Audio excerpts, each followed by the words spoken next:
most entrepreneurs or business owners or CEOs, when they look back on those pivotal moments, most of those are at the low.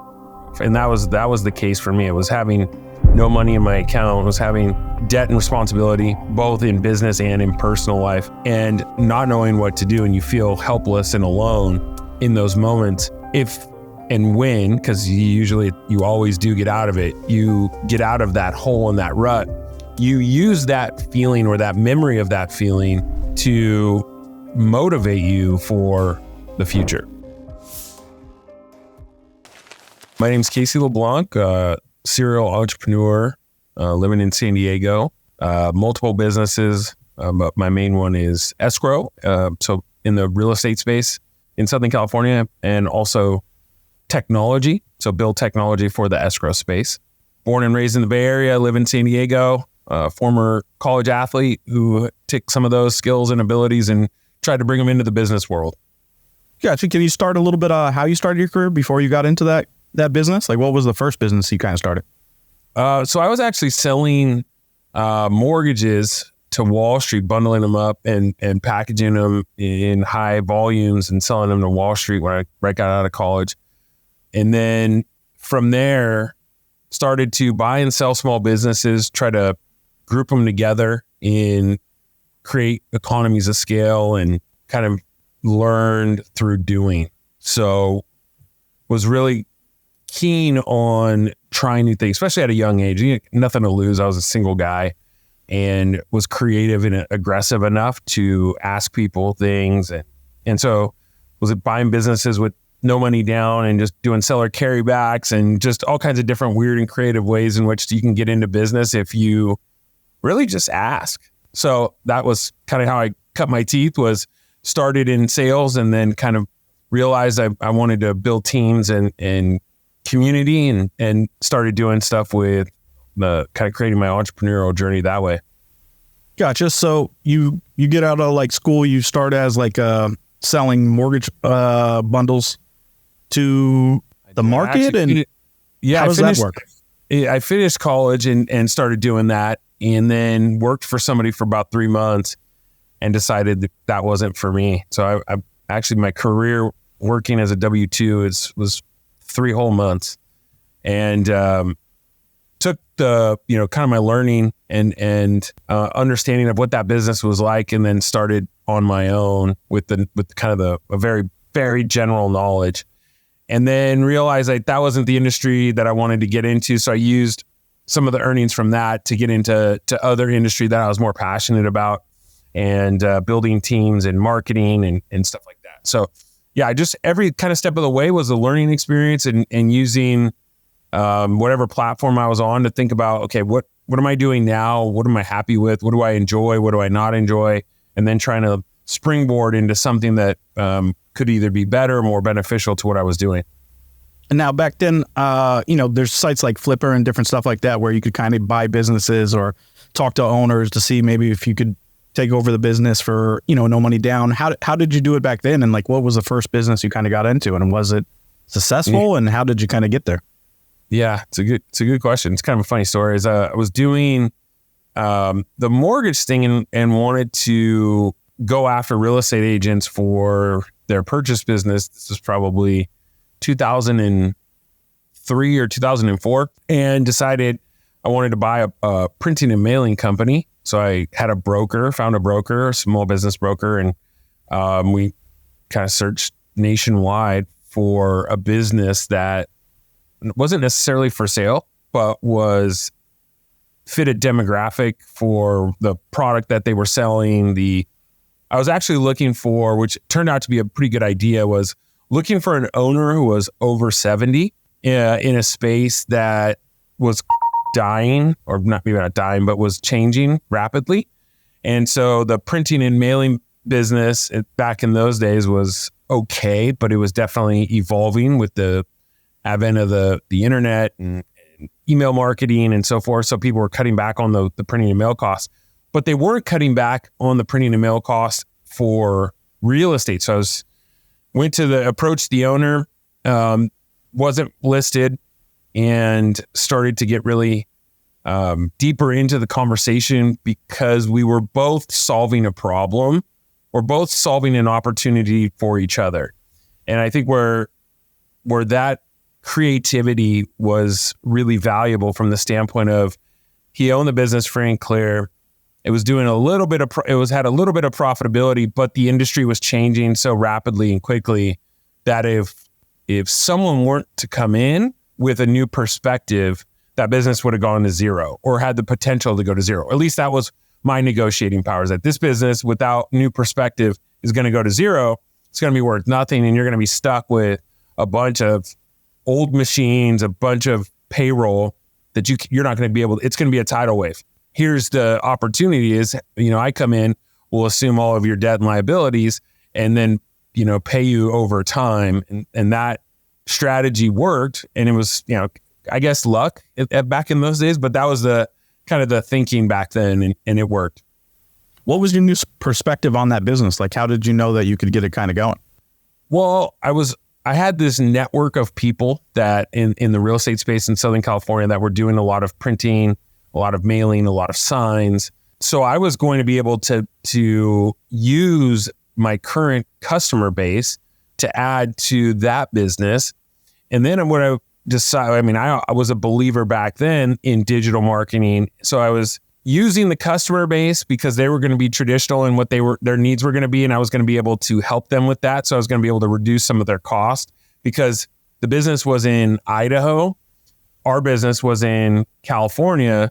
So overhead was a lot less in Idaho. So I was able to pass the savings on to a current client base, which improved my business in Southern California, improved my new business in Idaho.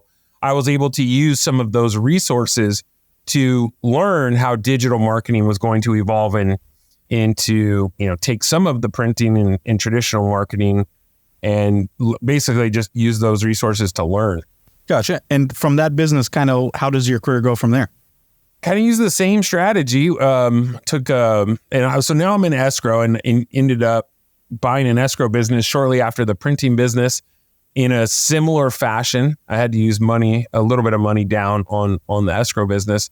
And then in 2008, 9, and 10, when the financial markets turned upside down, specifically the real estate market, I just decided that escrow was the industry that had the most upside with the least amount of innovation. And so was looking at it from a competitive landscape going, gosh, this is such a critical component to a real estate deal, but nobody's putting any innovation into it and not a lot of thought. It was almost considered a commodity. And so that was where I became really passionate about, okay, I think I can make the biggest impact for something that I know there's a need for, and sold off all of the other businesses to really focus. I think for me, when I was young, you have this mentality of I can do anything. I want a ton of businesses to diversify. I can have as much opportunity as I could possibly, get my hands around. And then as I got older, realized, okay, the more focused that I can be, the better. And the more maybe strategic with both my time and the opportunities that I can look at as far as what I'm passionate about and where I can make the most impact with people and product and some of the things I like to do, then I wanted to kind of focus. So now that's where I've ended up. And I've been doing this for, the last 12 years. And the escrow business is not a niche business, but a business that I don't talk about a lot on here. Not a lot of people are in it. So how do you obviously from the real estate, it does make sense that okay, this is a business I would know a little bit about, but is there a lot of regulations like banking? How does that kind of work? Yeah, it's a good question. There are a lot of regulations. So one of the things that not a lot of people know is that we're an escrow company. We have trust accounts. Those trust accounts we hold public funds.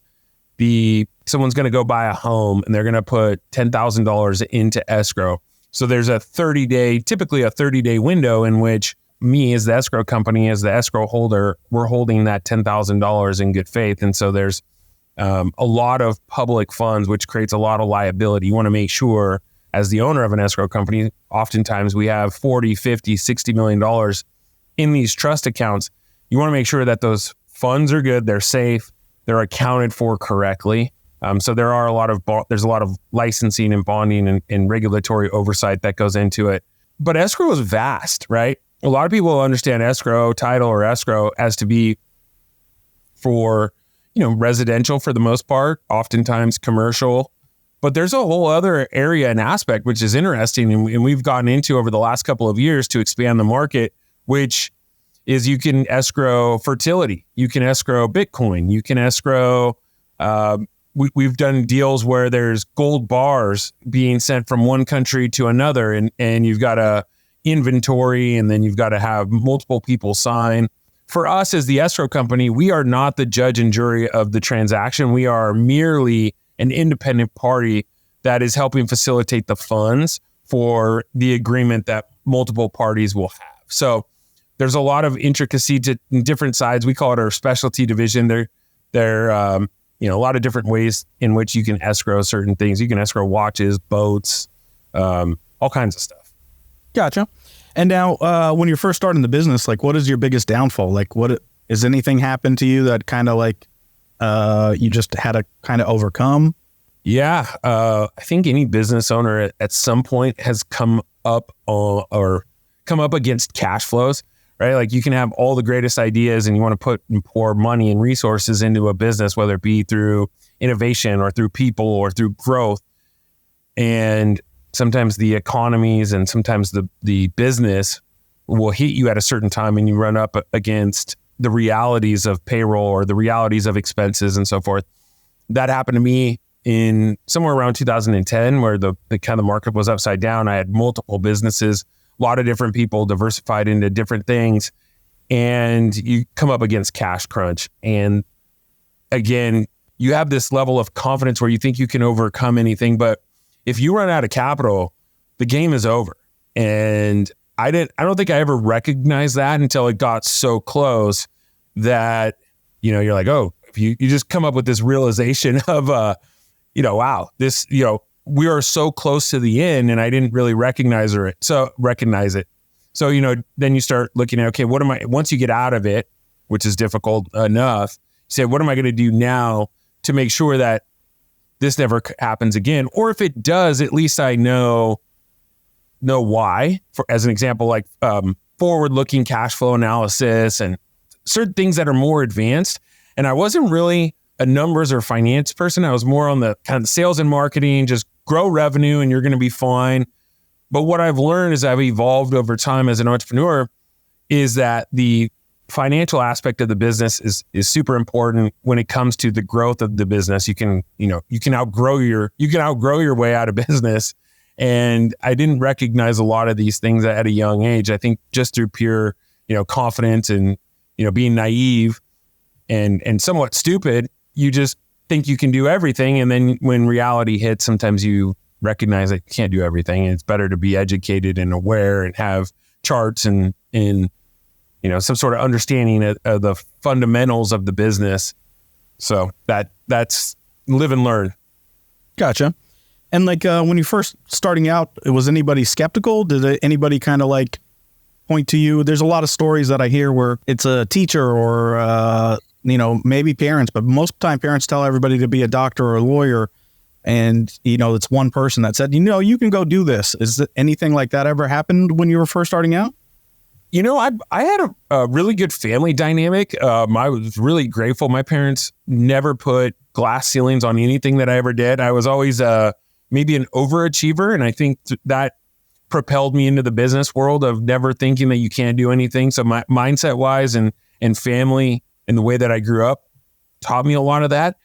And then, I know that there have been, there's the doubters, there's the haters, there's people that will look at you and maybe not understand or appreciate some of the work that's good that goes into it.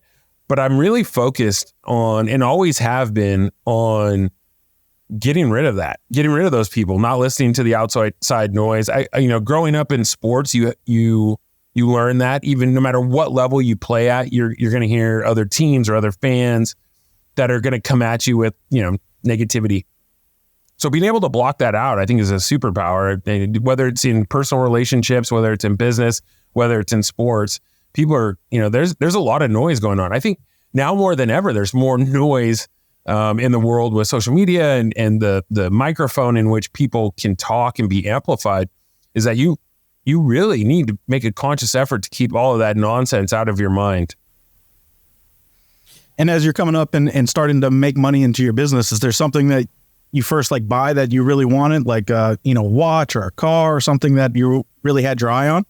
My favorite was it was an X5 when the X5 first came out. I was when the BMW first brought in the new car. I was young and I wanted just something to reward myself. So that was probably my favorite purchase. From there, you have a lot of different stuff, but none of which were quite as important as that first deal that you do. That's the one that's a little bit scary, where you're spending more money than maybe you think you should or could, and driving off of the lot. That was a proud moment. And can you tell us a little bit how your business has grown since you took it over? How many employees you started with and how many you have today? Yeah, thank you for asking. It's a proud story for me, as we started with one employee and we're probably somewhere near 100 at this point. So over a 10-year span, we've been scaling and growing. We have two different businesses. One business is the brick and mortar, the traditional service side of escrow. And then the other business is the technology side. So using the escrow business, understanding that it's an old, antiquated, service-related industry business, and saying that business needs technology, needs innovation. So creating a second company from scratch, just started with one employee as well, that can build useful technology for that space. Then that company can basically pilot or try it, see what works and what doesn't. And then from there, that tech can go out and be licensed to other states, other, in the same industry, but just outside of our Southern California market. Gotcha. Is there one thing that kind of was a big pivot for your company? Meaning we talked to the owner of KFC and the Colonel was about to kill himself and, then try to sell his recipe, but he knocked door to door until one person said yes. Is there anything that kind of happened to you that was a big deal that came through or something that kind of moved your company forward? Yeah. Wow. That's an interesting story. For me, when I look back, it was the pivotal moment was when I first got into escrow. I had bought in the business, got in and realized that everybody was really unhappy. They were overworked, underpaid, culture was terrible. And that almost broke me. So I ended up wanting to pivot. I had a business partner at the time and I wanted to pivot and figure out a way to solve some of the problems that were really evident and clear, both from the culture perspective and then from the overall how the business was ran. And that partnership didn't work out, which almost broke me, right? I was down to less than $100 and had at least had a credit card so I could fund the next venture.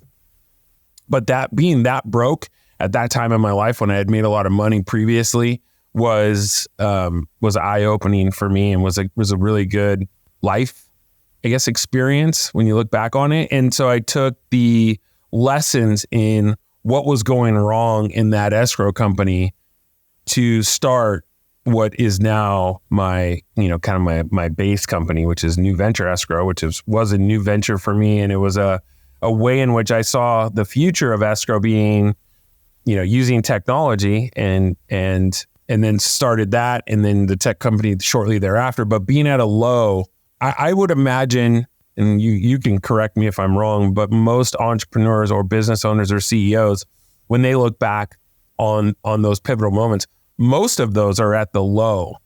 And that was the case for me. It was having no money in my account, was having debt and responsibility, both in business and in personal life, and not knowing what to do. And you feel helpless and alone in those moments. If and when, because you always do get out of it, you get out of that hole and that rut, you use that feeling or that memory of that feeling to motivate you for the future. And like, being down to $100 in your bank account and knowing you have to do payroll and different stuff on credit cards, how do you kind of get through that and just not like, oh, I'm gonna file bankruptcy or I'm just gonna, get a job? Like, what motivates you to kind of move forward? For me, I remember being at this time of the low, and it's just one day. It's just today, right? I'm wholly focused on today. So it's hard when you look at the totality of the depth of the hole that you're in. It feels overwhelming.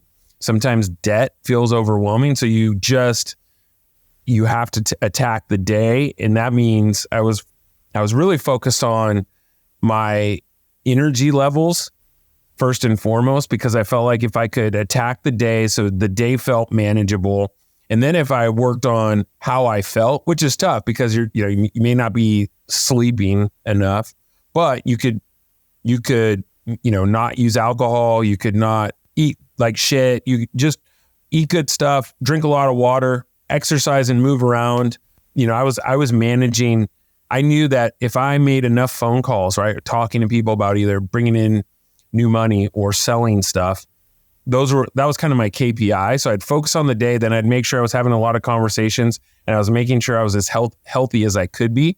That helped build a little bit of momentum. And what you're trying to do, at least what I was trying to do when I was in a hole, was find anything to build off of. Meaning, okay, if you're deep down in a hole, where's your first step? And then where's going to be your second step from your first step? So you can start to create a little bit of momentum to get out of it.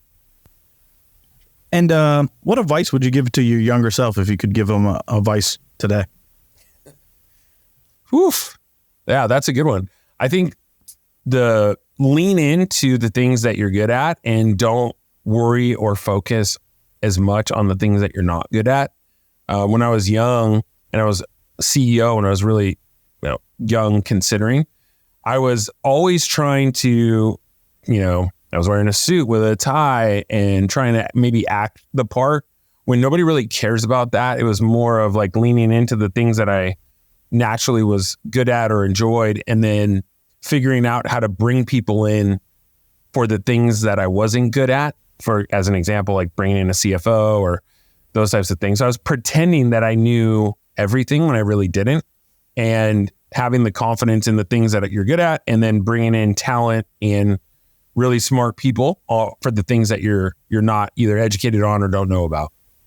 Gotcha. And my last question would be like, what advice would you give to like a entrepreneur starting out?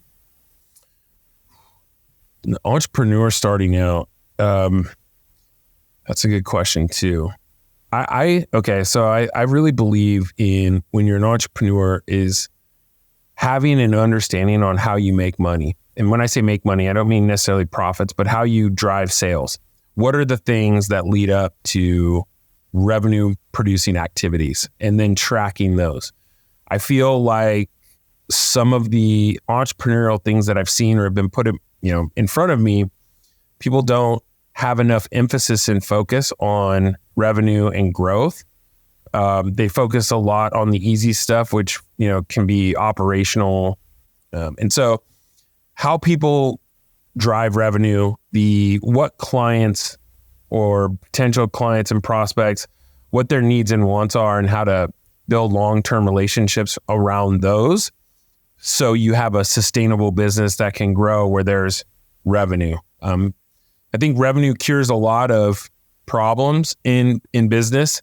The markets are going to market, and the understanding and depth around your KPIs on how you drive business is going to be really critical, no matter what the market is doing.